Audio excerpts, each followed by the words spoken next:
is my finding that following the situation on the ground, it would not be safe to release the accused on bond under the prevailing circumstances.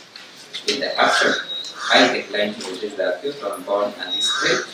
The accused is at liberty to apply for bond at a later stage if the situation on the ground shall have changed and the accused personal security shall be guaranteed. And such time that the prosecution's key witnesses shall have testified. Today I must say that I'm surprised, I'm taken aback by the ruling that has just been delivered. It is the grounds that have been advanced by the court. To me, they do not amount to a compelling reason that should deny the accused person's bond. The mere fact that they live together, they live in the same location with the witnesses, that does not alone amount to a compelling reason.